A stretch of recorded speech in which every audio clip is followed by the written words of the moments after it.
राज्यभरात उन्हाच्या झळा. अकोल्यात सर्वाधिक 41 अंश सेल्सिअस तापमानाची नोंद, तर अमरावती, वर्धा, मालेगाव आणि सोलापुरात पारा 40 पार.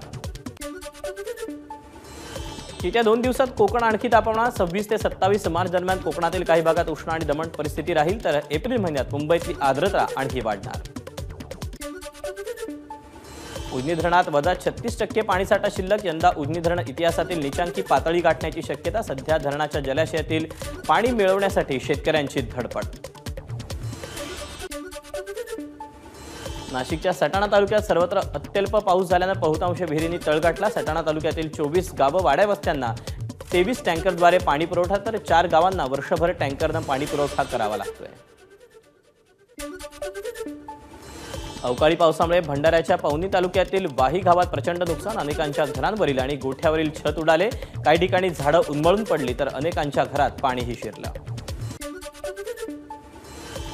धाराशिव शहरातील 2 गटातील तणाव निवळला. परिस्थिती पूर्वपदावर. 125 पेक्षा जास्त जणांवर गुन्हा दाखल.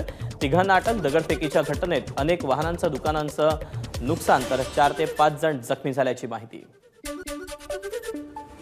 अकोला पश्चिम विधानसभा मतदारसंघातली पोटनिवडणूक रद्द. पोटनिवडणुकीविरोधात नागपूर खंडपीठात याचिका दाखल केली होती. जनतेच्या पैशांचा 3 महिन्यांसाठी अपव्यय कशासाठी, याचिकेतून सवाल. परभणी लोकसभेची जागा भाजपला द्या. मित्रपक्षाला दिल्यास नाहक जागा हातची जाण्याची भीती. आमदार बबनराव लोणीकरांचं वक्तव्य. बेरोजगार तरुणांचं प्रणिती शिंदे आणि राम सातपुते यांना खुलं पत्र.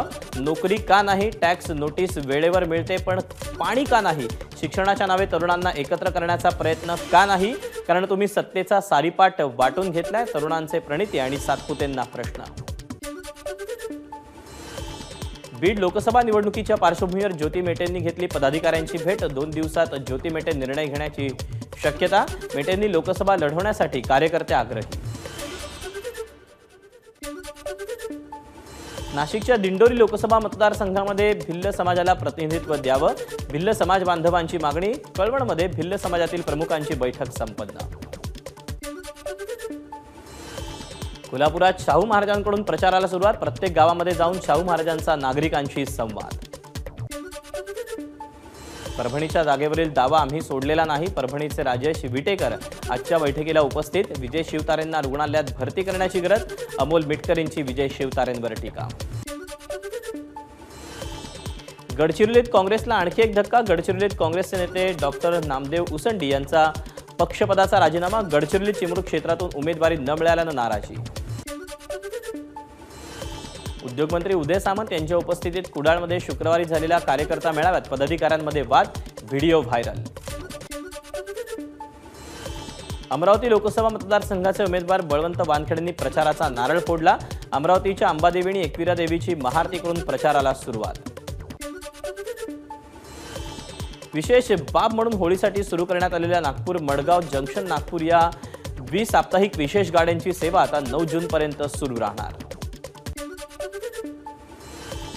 कोकण द्रुतगती महामार्ग सागरी महामार्गालगत 13 विकास केंद्र आणि 105 गावांसाठी MSRDCची विशेष नियोजन प्राधिकरण म्हणून नियुक्ती. पालघर, रायगड, रत्नागिरी आणि सिंधुदुर्गसाठी विकास आराखडा तयार करण्याचं काम लवकरच सुरू होणार. वाशिम जिल्ह्यामध्ये मुबलक पाणीसाठ्यामुळे उन्हाळी बाजरी पीक जोरात. बाजरी पिकाला चांगला भाव असल्यामुळे शेतकऱ्यांची बाजरी पेरणीला पसंती. सांगलीच्या कवठे महांकाळ तालुक्यातील मुंबई गुन्हे शाखेच्या कारवाईत तब्बल 246 कोटींचे MD ड्रग्ज जप्त, तर 122 किलो कच्चा माल जप्त. 6 संशयित आरोपींना पोलिसांनी घेतलं ताब्यात. कोल्हापूरच्या केरली येथील गोडाऊनला काल रात्री भीषण आग. आगीमध्ये 10 ते 15 लाखांचं नुकसान. सांगली शहरात बुलेटमधून फटाक्यांचा आवाज काढणाऱ्या गाड्यांवर कारवाई. सांगली पोलीस अधीक्षक संदीप घुगे कारवाईसाठी रस्त्यावर उतरले. 12 बुलेट मालकांवर दंडात्मक कारवाई करत सायलेन्सर जप्त. होळी पौर्णिमेला राजापुरात गंगामाईचं आगमन. काशीकुंडासह गंगास्थळावरील सर्व 14ही कुंडांमध्ये पाणी. भाविकांना आता गंगा स्नानाचा आनंद घेता येणार. एकमेकांवर दगडफेक करत सोलापूरच्या भोयरे ग्रामस्थांनी साजरी केली अनोखी धुळवड. शेकडो वर्षांची परंपरा आजही कायम. जितके जास्त दगड लागणार तितका जास्त पाऊस होतो अशी आख्यायिका.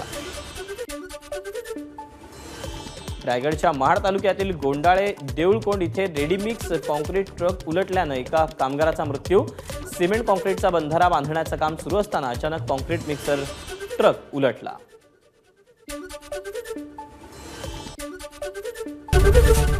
एबीपी माझा, उघडा डोळे बघा नीट.